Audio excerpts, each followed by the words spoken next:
Hello, everyone. Welcome to the seventh episode of the SideQuest. In this episode, we are going to discuss, since this AI is giving us all these superpowers, why does everything feel so generic? This is SideQuest, and here we talk about work, life, and everything in between. Let's get started. Hello, I'm your co-host Jamie, and welcome to the SideQuest. Yeah, what do you think about our episode today? Should be pretty interesting, as all our episodes are. Let's get on with it, shall we? What do you think? Yeah, this is going to be a very topical subject that we'll be discussing about because you and I too work with AI. We have discussed about AI slopes in the past, and we definitely are going to touch into it as well today. Sounds good. This whole AI thing, it was supposed to make our work much more creative, much more strategic, and much more intelligent.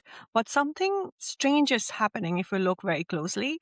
The more AI tools we get, more and more generic is our work. It is said that nearly 2/3 of the companies now actually use generative AI, but out of these 2/3 of company, only about a quarter of their workforce make use of all the AI tools regularly. The real story here is not about AI adoption. It is about how we are leveraging AI so that we stop producing generic content and we optimize and make use of this tool that's supposedly giving us superpower in much more better way. If AI tools are everywhere, why do so few people actually use them well?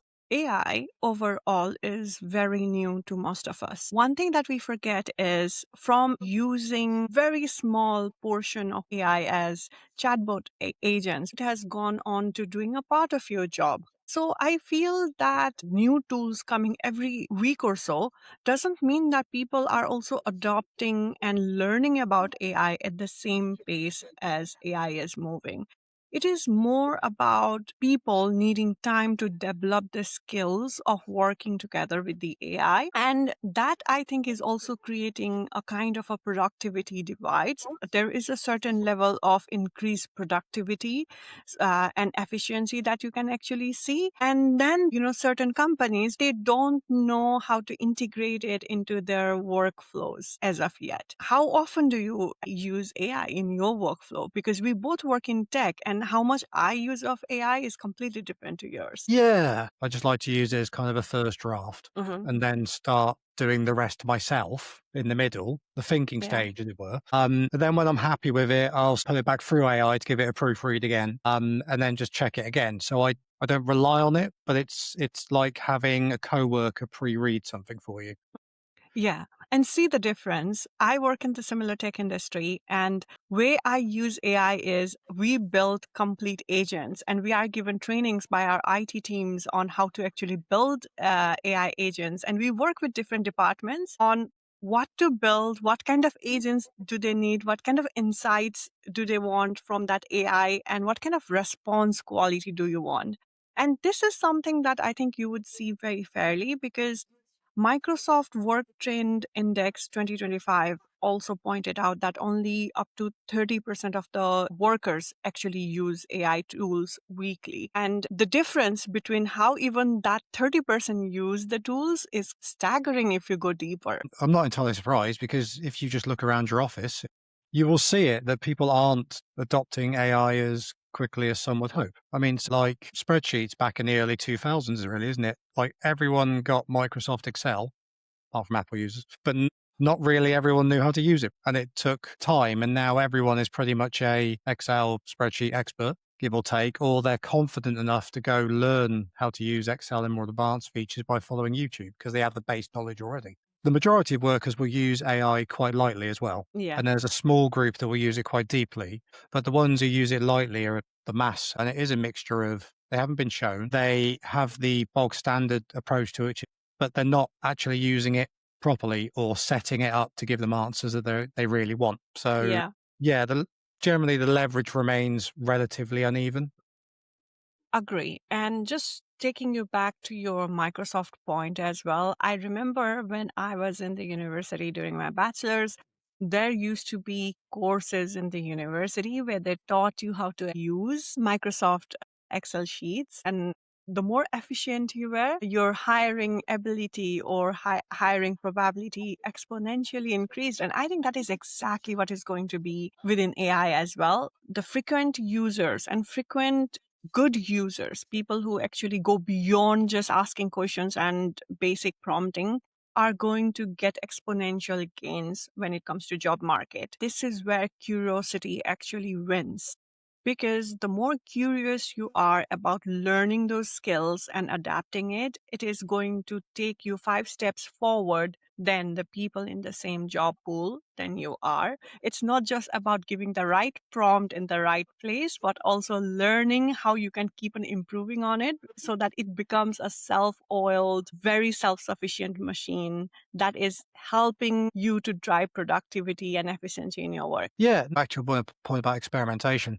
The real skill at the moment isn't prompting, it's your curiosity and how you can frame things. Or just don't look at AI as something that's going to prove you wrong or take your job in this instance. Just look at it as something that you need to play around with. You can't break it. And if you do, well, that's not for you to sort and it's not your problem. So test it to your heart's content, but just give it some context before you start asking it to do things, because otherwise you will just get the same answer over and over and over. Yeah. Stop using it as a Google, because it is becoming a kind of a shortcut to quickly getting your answers. Use it as a proper co-working tools and how you can actually start working with AI together. Because instead of asking more question, it is also about asking better question and working logically in terms of artificial intelligence. Yeah, and this is always a fun thing to do when you're having a coffee in the afternoon. Argue with it. Tell it it's wrong, and then show it where it's wrong. I read an article in LinkedIn where he talks about telling AI potato.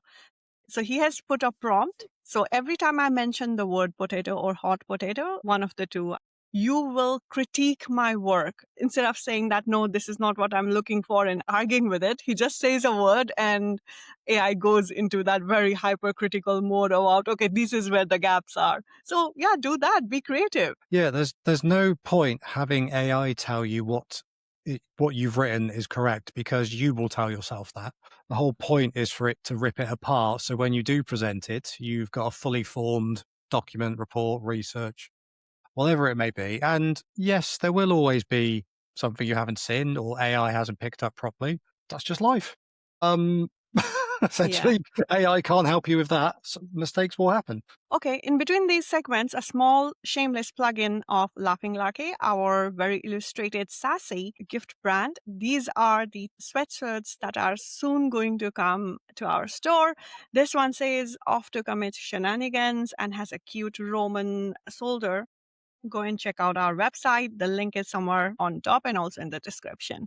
Now, let's talk about this generic output problem that AI has, which is every AI output converges towards having a similar kind of answer. Why do you think that is? I mean, ultimately, AI uses pattern learning, doesn't it? At its core, it's not going to think or invent in the way that humans would.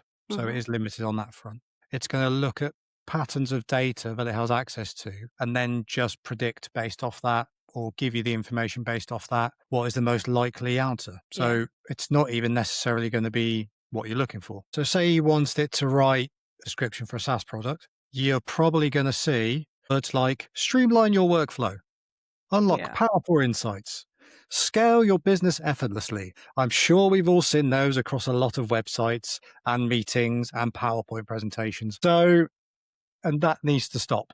Yeah. But yeah, what do you think about that? I do 100% agree. I think we can say that AI produces the average of everything that you see in the internet when you give it a prompt. For example, as a product marketer, if I tell them, can you please write me a positioning for, let's say, project management tool, it is going to give me the same answer, like AI powered platform that streamlines collaboration and productivity. It doesn't say how it actually helps you. It doesn't tell you what the benefits are, how it actually separates itself. It just takes the average of everything and gives you an answer. So you have to go deeper than that to get more out of AI. And you also need to have an idea. Like, you have to tell it, these are the benefits that I have. This is how I actually differentiate from my competitor. And this is just an example of how you have to prompt if you want to stop getting generic answer and get a better answer to what you're asking for. Yeah. I mean, having average results presented to you isn't necessarily a bad thing. It can be quite useful. But what it's not going to do is make you stand out or be distinctive in what you're trying to do. So you're just going to get lost in the generic noise that happens in the workplace. I also think in many of the roles, having an average output is not good as well, because you would never be distinguished from your competitors. You'd be lost in the noise. So there are certain elements within the work where you need to have more or better than average. By better, it also means different than average, how you actually distinguish yourself and your work from all the same answers that AI is going to give you. AI is really, really good at like remixing what's already been made. But it'll produce dominant patterns, but it's not really going to make anything new. One very interesting tip I have for people is if you are struggling to give a prompt, ask ChatGPT to give you the prompt. Tell it, I want a detailed prompt. This is what I'm trying to do. These are the benefits. These are the things that I'm trying to solve. What does a detailed prompt looks like? And learn from it. If you don't have an immediate example, however, there are many immediate examples of how to give a prompt over the internet. There are many YouTubers who actually teach you that as well. Go and see them. If you get like half an hour in the morning, you're just drinking your coffee, having your quiet time, just stick it on the background. You'll just kind of absorb information and suddenly someone asks you a question, you'll just magically know it and then ask yourself, how did I even clock that? And people who find it hard to read something and digest that information, if you have the transcript of a certain thing, you can convert it into podcast using AI. And it actually gives you a proper podcast version of whatever material you have read them. So that is another tip as well. That takes us to our segment number 3. If AI is improving our thinking or it's just speeding out the output, what do you think? It isn't really a question of whether AI speeds things up because it does.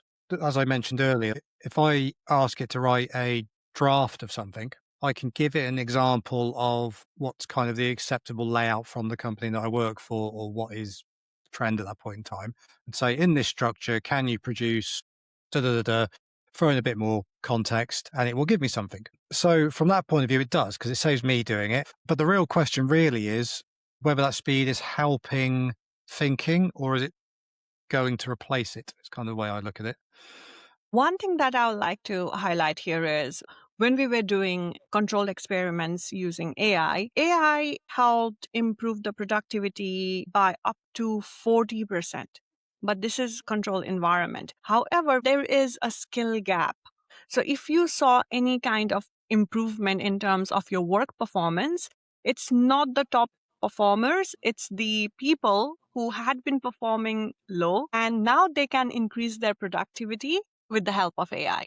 What it has done is it's made normally senior management less patient with the thinking stage Oh, of yeah. whatever you're doing because they go, just use AI. It's producing generic average feedback. Well, that's not going to work, is it? By the time they present on it and somebody makes, say, a strategic business decision, it's really not going to work. I was talking to someone from go-to-market team, and he and I were discussing about what you expect out of AI, what he is using, the AI agents that he would want from product marketing, what would actually support him. And one thing that we ended up discussing is yes, we need to speed up the thing. You are going to get strategy, but they are not going to be well thought out. Because the expectation of you churning out those strategic, deep thinking products is so quick, and you end up getting a very shallow strategy. I think it will course correct itself down the line, but this transitional period of year or 2 years or even 5 years is going to be a kind of an epidemic. People, especially in senior management, are not getting is AI does generate ideas, but it is the human beings who are giving direction. And the direction is not just one person standing in the middle of a crossroads and pointing you, go there, go there. It needs a thought of why I'm pointing in this direction and how it is going to stop the traffic forming in either of the 4 routes that I'm actually managing. You're not solving for a long problem, and that's how you end up having a long traffic. Yeah, like another way of looking at it, sort of on the same theme, is that AI is really, really good at giving you loads of options. And then it's up to the strategy team to reduce those options and stick with something. And that's That's a lot harder at the moment when you have senior management saying, I need an answer now, because then you start not flip flopping, but you start changing direction and strategy every 5 minutes. Because you get a lot of options, right? So you think that you have luxury of choosing and quickly pivoting. What it is making you is more and more myopic and solving for a very short duration rather than thinking how this problem is not going to occur next time. We can say that AI gives you a lot of answers and options, but it takes a lot of thinking, lot of experience to exactly map and say which direction you need to pick from all the possible outcomes that AI has actually given to you. And that takes time. Yeah, exactly. And one of our friends, she writes children's books. And if you are a writer of any kind, you probably aren't going to accept a first draft as the final draft, are you? You're not. You're going to iterate and change and leave it for a day or 6 weeks, whatever your process is. Come back to it, read it with fresh eyes, and change it again. When AI gives you something, question it, but also walk away and come back. AI can only help you in giving polished result. For example, you have the story, you wrote it, and you give it to AI to actually grammatically correct what you have written. It can be a quick editor that you actually need. It is not going to help you if you're going to use it as a co-writer, because your book, your creativity is going to sound exactly the same than the next person as well. If you open 5 SaaS websites today, there's a fairly good chance that you will see the same information, same promise, same tagline, blah, blah, blah. We've all seen them on every single one of our monthly town halls in our companies, which will raise a question of why does an industry built on innovation now often sound completely familiar? There's lack of innovation and the need of outsmarting your competitor without having a deep strategy. I'll give you an example of ClickUp. I have their website open and it says every app, every team, unlimited AI agents. What does it actually mean? I don't know. As a project manager, but I have AI agents in the PM software that we use at work. I don't use them. They're actually more of a hindrance than anything else. Because at this point, most of the company, we are saying the same thing. We are building the same kind of features without putting a thought into how it's going to go. We are just slapping AI behind it without enabling our users to optimally use the solution that we are trying to give it to them. What I'm trying to say here is we use the word AI agents right now so freely without thinking what is the deeper stack that actually comes to it. We have this fear of missing out. And I think that is the problem of why everyone is sounding the same. You have stopped being innovative. You have stopped thinking outside of the box. And I think it is also because of the saturation of the tools. A single company I read somewhere has more than 120 tools that it is subscribed to or it uses. And if you look at between you and me, we might at least have 50 to work with individually, Yeah, isn't it? totally agree. Yeah. It's AI obviously is going to be part of the answer in terms of why there's a generic feedback at the moment. But, and I've referenced this on other podcasts previously, go take a listen, everyone. That's not necessarily the underlying issue with why it sounds generic. As you've said, it's a tool and people are using it in exactly the same way over and over and over again to death. The best bit of AI will be one is working that you don't even notice. For example, it is also because right now, your output or your productivity is mapped not against another person, but against AI.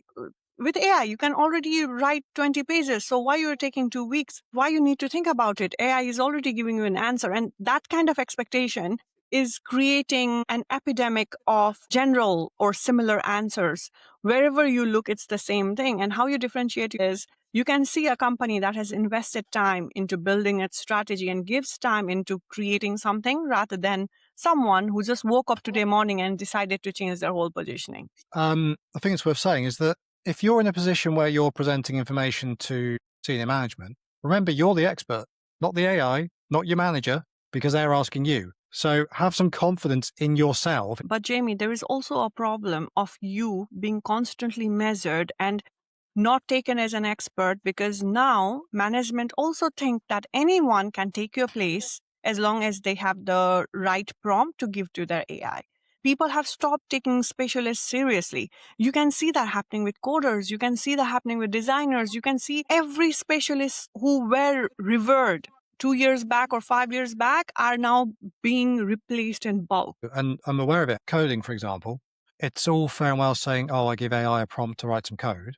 But if you then base a whole bit of software on said bit of code and then it breaks later on, who's going to fix it? Because AI won't. You'll need a human being to go through it. It will also give you the same answer with the same mistake again and again. If you have worked with given it a prompt, you'd realize that it continuously gives you the same mistake but packages it in a different sentence. So let me ask you one thing. Do you think we have stopped being bold? Because AI is very neutral and it tries to be very diplomatic. Gone are the days when you're going to see when BMW used to say something and Mercedes used to fire back. Yeah, I'd agree. End of the day, safe language is comfortable for people, but being comfortable isn't necessarily going to make a market move, is it? How are Yeah. you going to stand out? What is your unique selling point? If it's all going to be generic, how is your vision, your communication, your message, your product going to get through all that noise? 40% of all the new codes that's out there today has been done with the assistance of AI. But most of the people still use AI as a general search engine. So there is a massive skill gap. So if we were to say what sets those top 1% or top 10% of the best AI operators, what are those one or two skills that they have that sets them apart? Well, for first off, they will question AI. That's a big thing. People don't question it. They just accept it for what it is because it sounds confident, it's polished, and it looks nice on a piece of paper. And it's quite easy to copy and paste and convenient. And some of that is down to motivation of staff because they just want to tick a box, or they're rushed. It's the way it's reviewed. It's great for a first draft, but there's a whole thinking section in the middle that you've got to do before you get to the final. AI is great at sounding really, really intelligent, but I also have friends who sound really, really intelligent, but they literally know nothing.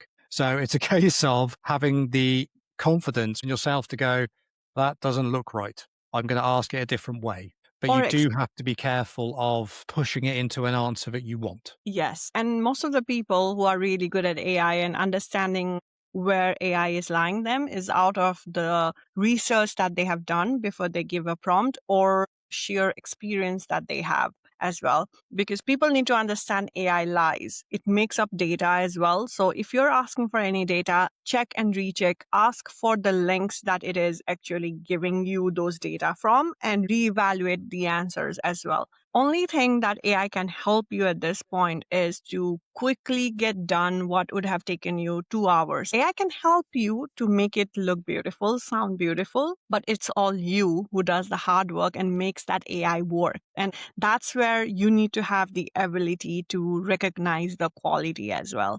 Because 95% of everything that AI gives is you and your hard work. It's 5% that helps you polish it. Yeah, and depending on how you interact with AI or what ability you have to train your AI effectively, you need to spend time training it. Because if you've just logged into one of the major AI ones and just asked it a question, it doesn't know anything about your product. You can link it, it's still not going to know anything about it. So you have to spend time training it so it knows exactly how you think and what the end goal is. That's always useful.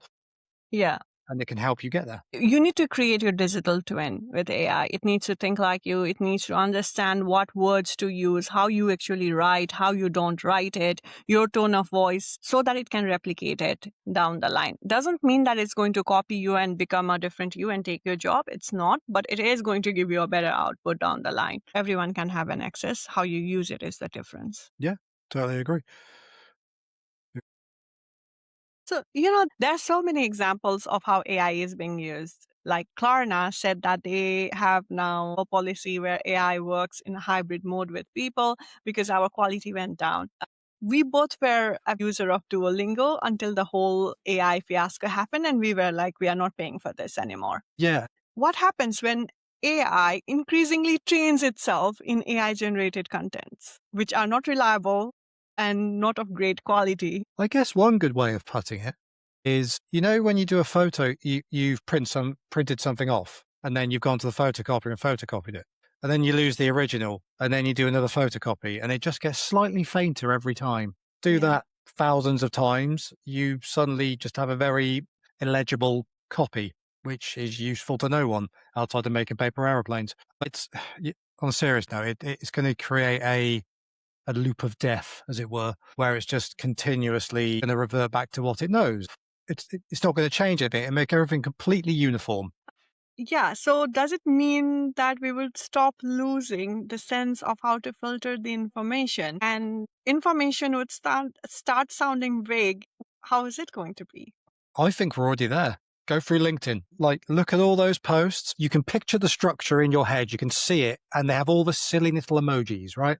I don't Yeah. mind an emoji, but use it funnily. If you're trying to make a serious point, don't just add a random smiley. I know I'm a different generation, but speaking to some of the kids, even they sit there and go, that's a bit cringeworthy. And everyone using the same term. It would say no fluff content. And if you go to AI, that is one thing that AI always say is no fluff. It is not the M dash people. It is these kind of words, no fluff. I thought it over the coffee. These kind of terms that everyone uses in LinkedIn are the signs that that post has been written by an AI and not by an actual human. And that person is just finishing their day quota of posting in LinkedIn. So I apologize in advance for those who are very good at their jobs in this area, by the way. But the way I sort of look at those, and they just remind me of bad executive salespeople. Oh, yes. I get what you mean. Yeah. Like, it's just like you listen to them, you go, you've said there's no fluff and you're totally transparent. Right. I know full well you're none of these things. Right. Don't even mention it because just do it. You Yeah, don't it would have be to mention it. because it would be 10 other salesperson writing the exact same thing. There is no distinguished difference between two companies or two people anymore. How you know someone is knowledgeable is when you start seeing a little bit of depth or bite into what they are saying. Yeah. And like, don't get me wrong. And this is, again, slightly off tangent. There is a time and a place for an efficient workflow, right? And that can be repeated across many different industries. This isn't what we're going on about. It's the literal fluff in this instance. We've just been talking about LinkedIn. There is no fluff, or that line in itself is fluff. Yes. Another example of correct information not reaching to people, and there's a need for filtering information that's blurring the line, is also Facebook, because the amount of questions that my mom or my grandmom asks, showing that, hey, this is happening. And they had a picture of a golden gate with millions of people walking and protesting. And she was like, this is what is happening in America. There is a video. It can't be a lie. It's a moving, talking video. And I shared with my mom that this is generated by AI.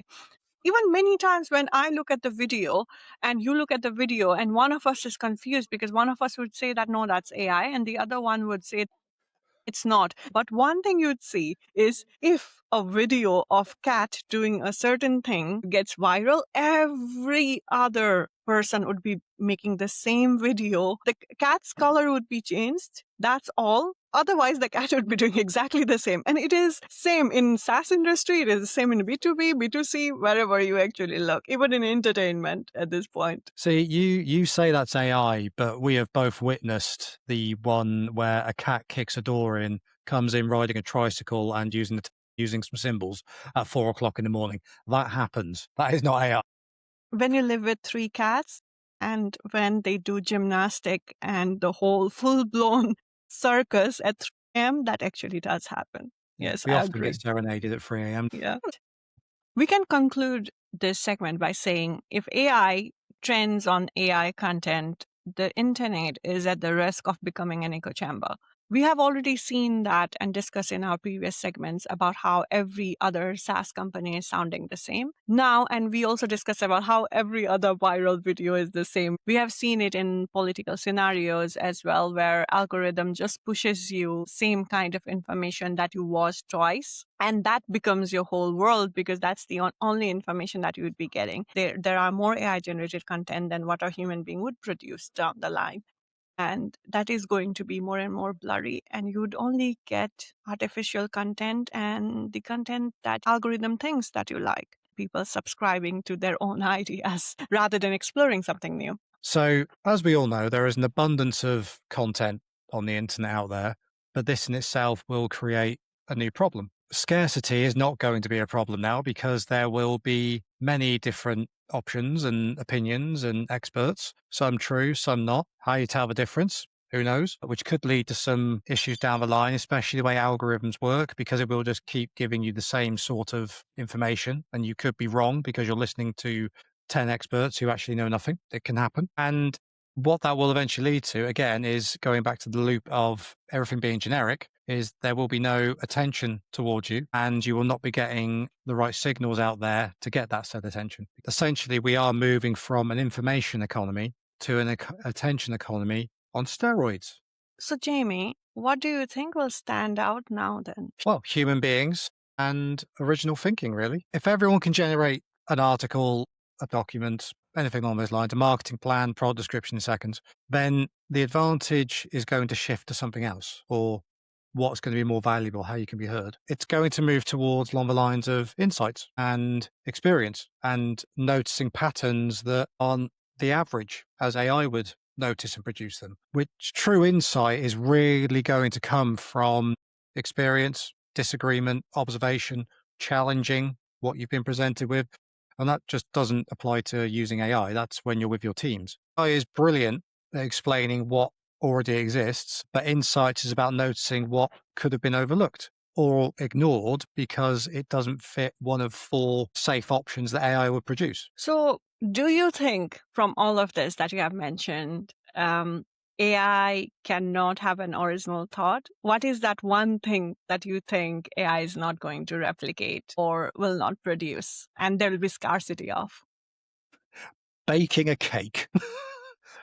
End of the day, I never think AI will effectively be able to bake a cake correctly. It can do the timings, it can do the measurements for the temperature, but you know the difference between a handmade baked product and what's just generically run Yeah, through a factory, right? yeah, That will be the difference. It might do the same thing, but you'll just know. yeah. The You gut just see it. feeling. No, true. How about you? I'm thinking about cake now. I also feel uh, products have stopped having a stronger opinion because we are so used to giving the safe middle lane answers as well. And teams are becoming safe. But that again is an AI problem. And I think the only solution to this problem is having human and giving them time to invest strategically. So we have used product positioning as an example. Every company sounds the same. How you actually differentiate is give your product marketing team time to think about it, think about a differentiation rather than going to AI and asking it, give me positioning for my company. Yeah, and I've just had a thought when you were talking about home baked cakes versus shop bought cakes. Sorry, everyone. If you make a Victoria sponge at home, Yeah. look at your ingredient list compared to what is on a shop purchased one Yeah. in terms of the absolute rubbish that's in it. And the same can be applied to AI. It will give you the same result, but it's full of rubbish because you've Yes. given it rubbish and you've got a subpar product at the end or strategy. AI is cake, everyone. AI is a store bought, factory manufactured cake, you Yeah. mean? Yeah. It Yeah. does the job. You get your first sugar hit, feels lovely initially, but eventually it's just quite disappointing and you feel bloated. Yeah. Oh my God, I love that analogy so much. So, do you think all of this, what is the ultimate skill that you need to have to survive and work and excel in this age of AI? Well, at the moment, I'm still thinking about baking a cake. I've already mentioned it, but curiosity is really going to be a big competitive advantage now, isn't it? We know AI is very good at generating answers. I mean, it might be wrong, but it's generating answers. It will give you lots of options. It's going to be being able to filter the noise out. Yeah, what we can actually say is in the world where all the answers sound the same and all the question and prompts are as generic as they can be, it's your ability to ask original question and look for original answers is what is going to set you apart. And that's a skill that you need to learn and you need to acquire sometimes by experience because that's how you start noticing and building your own original style. But that's what you actually do. Always remember that when you start out as an artist, when you're learning how to do an art form, you copy other artists, you look at something and keep on repeating it till you actually hone it. But then what makes you different, what makes you Da Vinci and Picasso of the world is when you have your own style and when you bring that to the world, because it would be completely different than what we are used to seeing as well. So, this brings us towards the end of our episode 7, where we discussed what if AI gave you all the superpower, where everyone had the same kind of superpower. What will set you apart? What are the things that we are noticing working with AI extensively, and how to think and work with AI so you get above average or different than average answers, because that's the differentiator. It's all about judgment, taste, and curiosity and courage to think differently.